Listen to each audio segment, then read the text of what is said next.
And welcome back to the Financially Simple Experience. So friends, today we're going to talk about why you shouldn't have a flat organizational chart in your financial advisory practice. Flat org chart, stay away. Let's talk about that in detail. Now, as you can ascertain from the title, we're still spending time talking to financial advisors. And if you're not a financial advisor, hey, don't tune out. The content of today's episode can be directly applied to your particular business. Today's going to be a little bit of a soapbox for me. This is a soapbox event because it's one that hits near and dear to home for me. I work with so many business owners nationally and have conversations with financial advisors across the board that I often hear crazy ideas like, hey, we don't need an organizational chart. We can just all be on the same page. We're equal. I'll be the owner, then everybody reports to me. Or I'll be the owner and I'll set 15 people underneath me, and then those are the people who are going to report to me. A flat org chart. As we're looking at the organizational structure, what we're looking for is the structure that is most likely to yield the result that we're aspiring to achieve. Now, what are we aspiring to achieve? We want an 8-figure exit. We want an exit for our company to where a buyer or a buyer through a merger or through an outright acquisition will come in and pay us 8 figures for our company. That assumes that they're going to take our company and either run it going forward or going to merge it into their particular organization. But we're looking for the 8-figure exit. One of the biggest challenges when it comes to exit planning is making sure that your business won't crumble after the transition or whenever you, the owner or key executive, leaves. Having a powerful and scalable organizational structure is one of the most important ways that you can help solidify your team, solidify the company, and prepare them for an exit. So organizational charts matter. Now look, I get it. Many times in business, the proprietor, the founder, the CEO is perhaps, especially in the financial advisory space, they're perhaps a very talented and very gifted financial advisor.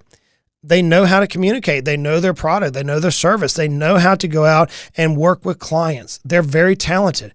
Friends, if you made it more than a year in the financial advisory space, then you beat the odds just by pure attrition for new advisors in the first year. It's such a very unique industry. More than likely, the founder or the CEO of the company is one heck of a financial advisor. They know the sales process. They can communicate. But oftentimes, they lack in terms of business acumen. They lack in terms of business management and methodology. And candidly, many of them never go and take any type of training on how to operate a business. They don't have MBAs. They don't go and earn advanced designations that say, hey, here's how you can drive a business. And then they go into this fear mindset that, hey, I own 20, 30, 40, 50, 100% of the company. I've said to myself, I'll be damned if I'm going to let somebody else be in charge of my company. You've lost your mind. This is my net worth, right? And so we end up becoming our own worst enemy whenever we're trying to drive business. I can remember this conversation in my own head and with my wife and with our business advisor as he's saying, hey, Justin, you need to hire a CEO. And I'm like, but I know how to run the company. He goes, well, then you need to quit being a financial advisor, hire some financial advisors and be the CEO, which is what I opted to do. And I drove a company to 40% growth rates very rapidly to a top tier exit. So structure matters. Structure matters to us as a business owner. So let's talk about the different types of structures that we can organize our companies to run on. So the very first structure that we would all be familiar with is a hierarchical structure. It's a hierarchy. It's most common in organizations. We see it in sporting events. Think about a favorite football or baseball team. You have the general manager, you have the head coach, you have multiple coaches there underneath, and then you have the players and the other parties. It's a pyramid. In many companies, you have the CEO that's followed by a COO, Chief Operating Officer, and a CFO. And then underneath there, you have all your presidents or executive presidents. It's pretty common to see this pyramid type of structure. Now, the reason why this structure is so paramount in the business world is because it clearly defines the responsibilities and a chain of command. Clearly defines it. It facilitates employee development. It shows you that, hey, if you want to move up in the company, here's your career path to move up. And it fosters strong team relationships. This is proven without a doubt. That's why it's the most common type of structure. The cons is change and innovation can be slow due to the red tape and bureaucracy. It gets slowed down. I see this in so many companies, middle market companies, to where somebody tries to get something to go through and it's just very slow. It's not quite the size of a big aircraft carrier trying to turn, but it just can't turn very quick. It also limits opportunities for interdepartment collaboration. People begin operating in their silos whenever they're in this type of a structure. And then team members could fall into a pattern of prioritizing departmental goals over the firm goals, over the business goals. So as businesses become larger and larger, we're talking blue chip companies with tens of thousands of individuals, you can start to see how bureaucracy can harm a company. Now, does that mean that a small business should not take this hierarchical type of approach? No, it doesn't. Does it mean that a smaller business with 30, 40, 60, 100 employees are going to have limited opportunities for interdepartment collaboration? No. Generally, these cons are often dealt with on much, much larger, big blue chip type companies. But there are other structures that have been adopted outside of this hierarchy or this pyramid style structure. Another one is what's called a functional structure. This is where the org chart is divided into multiple departments with a specific responsibility and skill set, and the department heads report directly to the CEO. So the CEO sits at the top of the department, the top of the chart, and then you may have various types of divisions within the company. It's called a functional structure. Maybe you have one division that's building the boats. Maybe you have one division that's building the engines. Maybe you have one division that's building the leather. Each division has its own president. The president then reports directly to the CEO. Pretty common whenever you have multiple divisions within a company. You'll see a functional style structure. The pros of this is it encourages specialization. That's why you have the different divisions. It encourages specialization. It makes it where the departments can each be self-sufficient. So if you have a holding company where the CEO sits and you have multiple companies there underneath, then it allows for each individual holding company to be self-sufficient. It creates scalability. It creates scalability because each individual division or company can grow at their own rate and is not relying upon another department. The cons is it's very limited interdepartment communication. Go back to my example. One company's building the boat, one company's building the engines, one company's building the leather. There's not that much communication between the three companies. They're all three decreased in collaboration. And there's also creates barriers of function. You lose scale in a functional type of structure. So that's where you see the functional structure, the functional org chart being used for like a holding company that has sister companies working together, all owned by one particular holding company. Another structure is the matrix structure. Now, this resembles very closely the hierarchical grid, very closely, but there's a slight couple of caveats. Team members with shared skills report to department heads, but also work with a floater or project managers. I like the matrix structure for the mid-size RIA. I love this structure. It's commonly used for rapid growth or large or multi-project organizations. So think about an RIA that perhaps has an operations department, a compliance department, an investment department, a marketing department, an advisory department, a recruiting department, etc. Each of these departments have a head, and the heads then report to almost like intermittent presidents. So you would have an operations and a finance. Ultimately, the operations department reports to the president or the chief operating officer, and the finance departments of each of these report to the CFO. Then both of those report to the CEO. Both of those individuals report to the CEO. So if you reverse the viewpoint, you would have the CEO at the top that has his or her pulse on the entire company. You'd have the president or the chief operating officer, which is looking at the operational efficiency of the company. You have the chief financial officer, which is looking at the financial efficiency of the company. And then you have department heads. So the operations manager, an advisor manager, an investment manager, et cetera, et cetera. And the titles there, you could have chief investment officer be the director of the investment manager, chief compliance officer be the director of the compliance department. What works good with the metric structure is your chief operating officer president is the person who is diving into the weeds on operational efficiency, and your chief financial officer is the person who's diving to the weeds on the finance.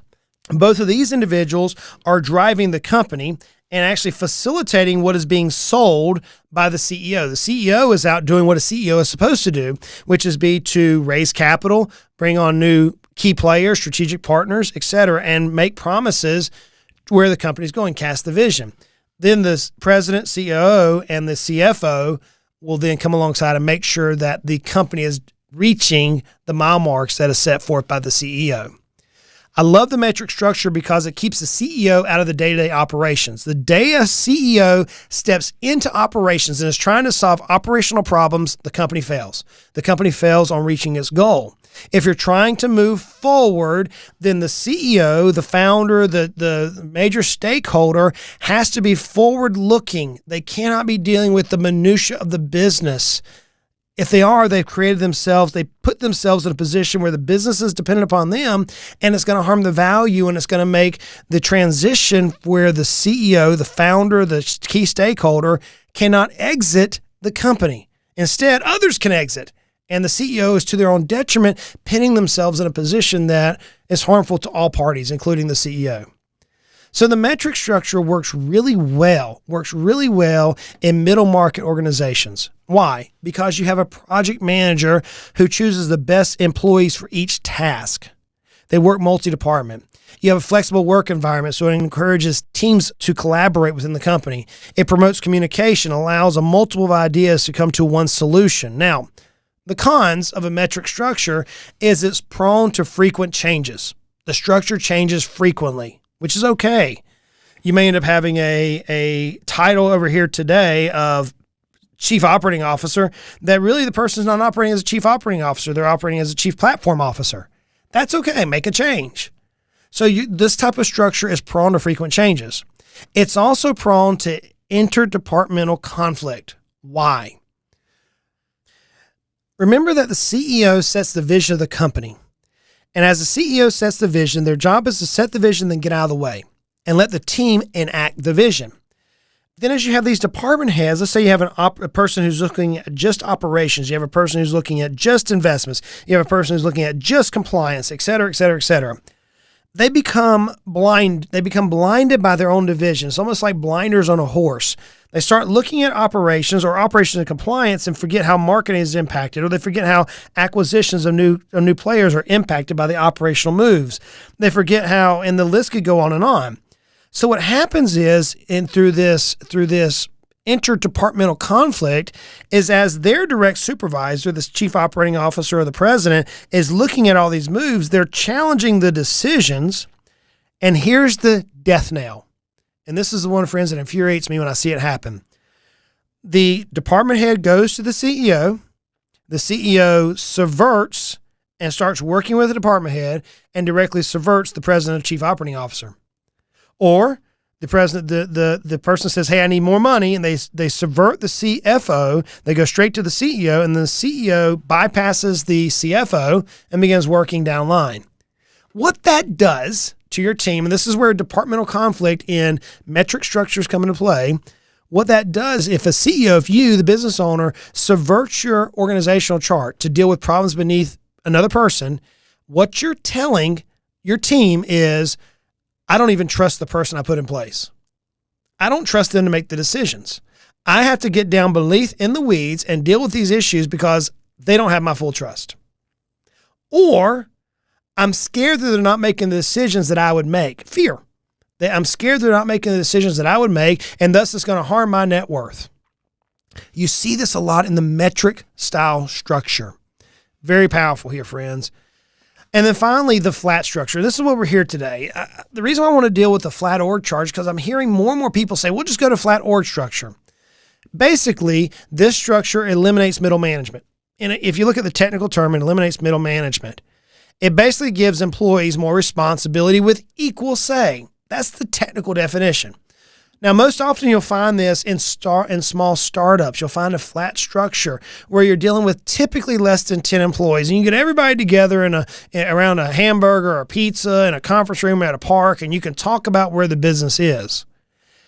Flat structures work very, very well in a small environment. Few employees, 3, 4, 5, 6, 7 employees. However, it starts to break down. It starts to break down as the company grows. And what happens is that as companies grow, we, the leaders, remember the nostalgia of, hey, it was so easy to run the company. It was just 5 or 6. We're going to go back to the exact same processes. Friends, what got us here isn't going to get us there. We can't operate in the same processes as we were before. I had a flat structure at Heritage for so long. I could get all my team together in one room. We could talk about it. We could move and we could go forward. Everybody knew everything. But then as the company began to grow, I could not do that anymore. We had to have a structure in place, a hierarchical or a matrix style structure that allowed me not to have to repeat myself over and over to all the players. I was spending more time dealing with patting people on the head than I was running the company. So the flat structure, it does promote communication and interaction across the team. Think about it. You're the CEO of an RIA and you're trying to determine, are you going to bring on this new advisor? And you're going to give all the data points on how much the advisor makes, how much we're going to pay him, how much. Are you going to provide that to every person in the company? No. Are you going to provide it to the investment team? Why would they need to know how much the income is of the new advisor? No. So as your company grows, a flat structure doesn't work. The cons of a flat structure is the lack of a clear leader can be confusing. Remember, John Maxwell, everything rises and falls on leadership. We're trying to reach an 8-figure exit. If you do not have clear leaders who can get you through the 8-figure exit, leaders who are going to go through that exit with you, if you don't have clear leaders, then you're going to have confusion. You're going to have mob rule. There's also inconsistency in reporting. Mama daddy syndrome, as I call it. What you're going to have happen is one employee, they didn't get the answer they wanted from daddy, so now they're going to run to mama. And those of us with kids, we're sitting there smiling because we all dealt with it.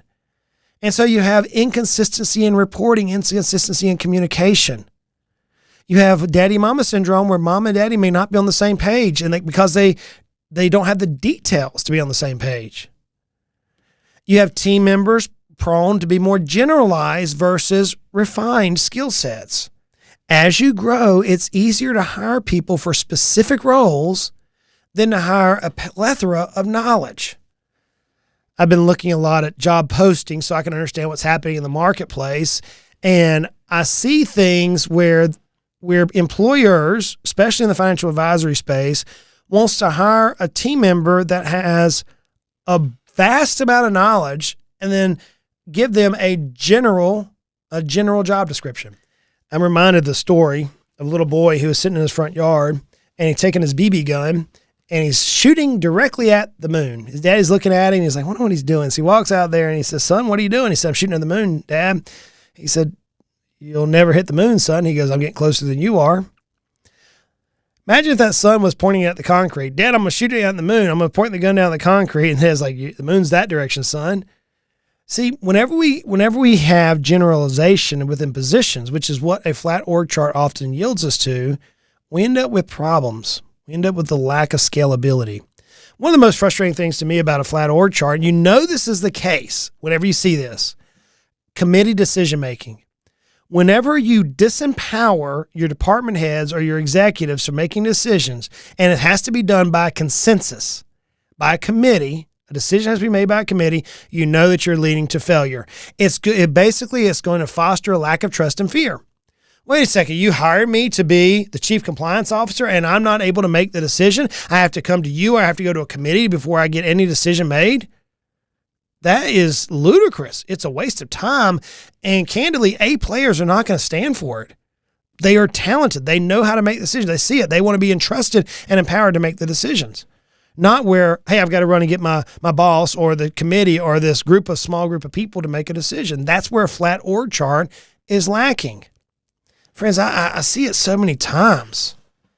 So let's talk about it. Why you cannot have a flat org chart, and you have to have a true organizational chart in your company. And you're going to need to do this, friends, as you're growing to the 8-figure exit. Listen, number one, without structure and managers, it's harder to get things done. It's harder to make sure that the right person has all the information they need.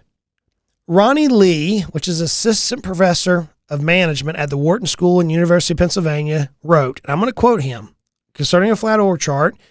He said, quote, the flat structure can result in haphazard execution and commercial failure by overwhelming managers with the burden of direction and causing subordinates to drift into power struggles and aimless idea explorations. End quote. I see this over and over and over again in RIAs that have 4, 5, 6, 7 people in play. You end up doing the direct opposite. It gives haphazard execution.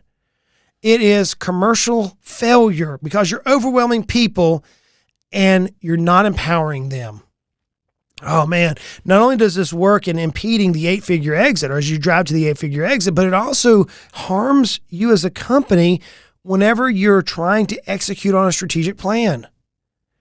The flat org structure, where everybody's weighing in on things in your business, will cause value impact. It will. Another problem with the flat org structure, and the reason why you need to adopt an organizational structure, is because unspoken lines of communication and decision-making is haphazard. It's frustrating. Ronnie Lee, again, in his 2021 study that he did, states, quote, as firms hire more employees and grow in their size, they typically encounter significant challenges in coordinating these employees. And what he's talking about there is that as firms grow, they begin with this flat org chart with 3 or 4 or 5 employees, but as they begin to grow and they get 10 employees, 11 employees, 50 employees, 100 employees, they run into strategic challenges in trying to coordinate employees and holding them accountable. And thus you lose efficiency. Now, not just to quote Ronnie here, but let's look at some other details here. Chris Savage, CEO of the video marketing platform Wistia, he wrote a blog, and I think his blog is spot on. It's a lengthy read here, friends, but I want you to hear what he's saying, and he has lots of different statistics that we'll link to on why he's able to validate what he's saying. Here, I'm going to quote Chris. We began to realize that by building a company with a flat org structure, we had done the exact opposite of what we intended. We had centralized all the decision-making, and we were relying on a secret, implicit structure to make progress. So true. So true. I'm going to continue. Every company has a structure. If you don't explicitly define your structure, then you're left with an implicit one, and that can stifle productivity. We had hoped that being flat would let us move faster and be more creative, but as we grew, we ended up with an unspoken hierarchy that actually slowed down our ability to execute. An organizational chart is the map of the growing organism that's within your company. If you have a clear map, it makes it easier for everyone to know how to navigate communication and decision-making and feel more comfortable that you're headed in the right direction. End quote. What's he saying? I go back to Michael Gerber's book, E-Myth. What he says in his book, E-Myth, which is apropos wisdom here, he says, hey, write your company as it sits today and then design an org chart of where it needs to be, where you see this company in a few years. That's the exact same thing that Chris here was just talking about. Chris Savage was just talking about. In their company, they started out, as so many of us did, as a flat org chart. But as we grow, and remember, trying to reach an 8-figure exit, as we grow, the flat structure becomes detrimental to our growth. In what way? In what way? Well, first of all, we're going to waste meetings. We're going to waste money by meetings. We're going to waste so much time in a flat structure. If you look at getting everybody together, there's a cost involved. I have seen companies where they feel like everybody needs to know everything. And so they get everybody together in a meeting and they end up having a meeting that costs $10, $20, $30, $40,000 an hour. And you're wasting money because not everybody needs to know the fine details and everything. It just doesn't make sense. Recently, Canadian e-commerce giant Shopify rolled out a meeting cost calculator to its more than 10,000 employees. Think about this. Shopify says, hey, look, we're going to actually show you how much it costs to have a meeting. They had the tools embedded to estimate the meeting cost in team members' salaries that showed average cost of compensation, meeting length, and number of teams. By that token, the average Shopify meeting consisted of 3 people and lasted 30 minutes and cost somewhere between $700 to $1,600 per meeting. And the company was able to cut costs by 15% by eliminating 3 meetings from each team member's weekly calendar, just by eliminating meetings. So the flat org chart is conducive for everybody has to get on the phone and have meetings. And what that does is it causes employees to have to rectify what they're doing to earn the salary. But when you look at it through analytics and you look at it through the way an investor is going to look at your business, you're actually wasting money. You're highly inefficient. So the flat org chart is going to waste money through meetings. It's unbelievable. So why can you not have a flat org chart? Number one, without structure, your managers flounder. People don't know where they're going. It results in haphazard execution, number one. Number two is it doesn't provide for clear lines of communication and accountability, number two. And number three, it's going to waste significant money. Now, all of these come to play when you're looking at value. What are we trying to do here? We're trying to increase the value of our company. So let's take an opposite approach. As your company grows, embrace hierarchy. Embrace the organizational structure that a seller will be looking at. It's been said it's impossible to find groups, organizations where all members have roughly equal status and power. Whether researchers study people, dogs, or baboons, hierarchies are inevitable in just about every observation. Robert Stanton, the professor of management and science at Stanford University. So even natural events have a hierarchy. So we got this really crazy idea that, hey, we're not going to have hierarchy in our long-term structure and we're still going to have an 8-figure exit. Friends, it won't happen. How does an organization that truly conquers things structure its org chart? Now, this is powerful. Perhaps one of the largest employers in the world, in fact, it's the second largest employer in the world, is the U.S. Defense Department, the Department of Defense. It has 2.91 million people employed. Now, the U.S. Army accounts for almost 1/3 of that. So think about this. The U.S. Army has active duty personnel of almost 500,000, Air National Guard, the Army National Guard of almost 350,000, and the Army Reserve of almost 200,000. So significant, almost 1/3 of the entire Defense Department's employment is the U.S. Army.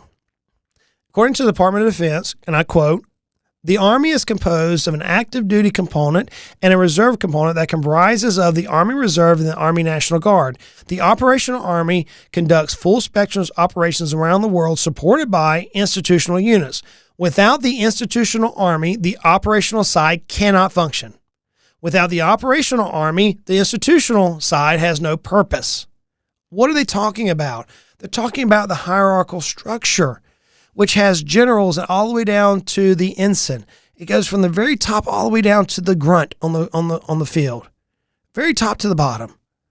Within each area of the U.S. Army, there are divisions, there are platoons, there's a hierarchy of leadership that allows the second largest employer of the world to function. And candidly, here in the United States of America, we rely upon this particular business, this particular employer to keep us safe.